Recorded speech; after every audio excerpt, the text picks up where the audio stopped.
यहाँ किसी ने कहा, बोले महाराज जेनी कितने पागल हैं, इतनी सारी ट्रक पे लौंग, बादाम, छुहारे, किशमिश, काजू, चावल, श्रीफल लाके चढ़ा जाते हैं, दूसरा ले जाता है।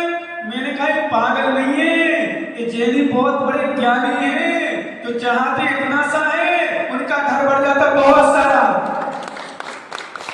क्यों?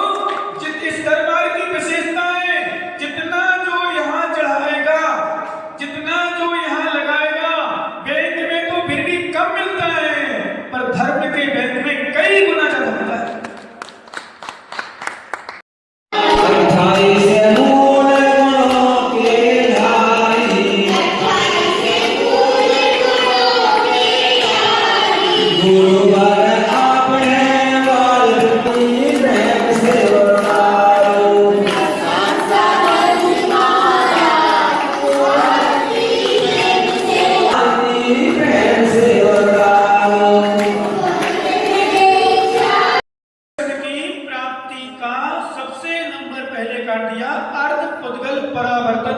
संसार होना चाहिए। इतना समय यदि बचा है तभी सम्यक दर्शन प्राप्त कर सकते हो। और एक बार भी, एक समय के लिए भी सम्यक दर्शन प्राप्त कर लिया तो समझ लो मोक्ष की टिकट कट चुकी।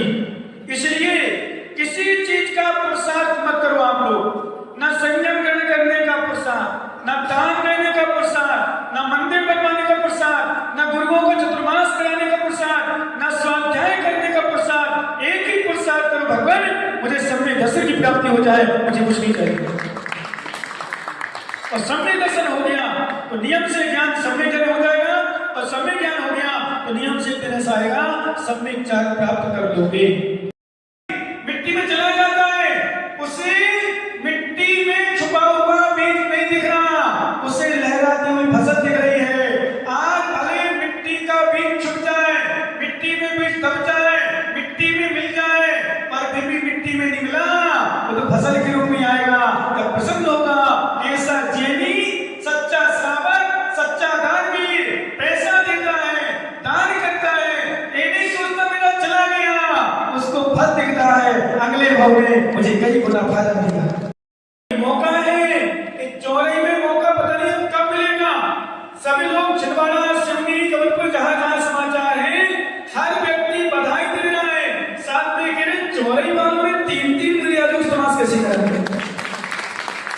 जो भी साधु सुनते भी माता कहती नागपुर प्रसन्न सागर जी, विष्णु सागर जी, अपने बड़े बड़े महाराज जितने हैं, जैसे जो भी सुनता है बोले चौराहे में ऐसा चल रहा है। मैंने कहा अभी देखा क्या है, अभी अंतिम समय आने दो, जब समोसरण की रचना रचेगी और समोसरण में जब लोग आराधना करेंगे तो चौरे नहीं, ये समोसरण का स्थान कहलाएगा।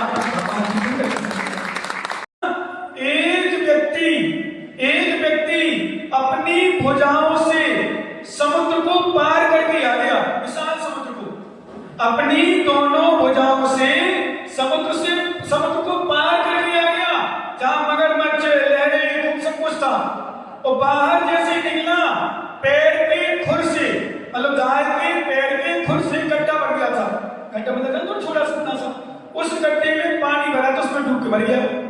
क्या कह रहे हैं, हे योगी तुम परिवार, धन दौलत, स्त्री, पुत्र, संसार के विषय भोग, इन समुद्र को पार करके आ गए, जिनका छोड़ना मुश्किल पड़ता है, वो धिक्कार साधु, तुम ख्याति की गड्ढे में डूब के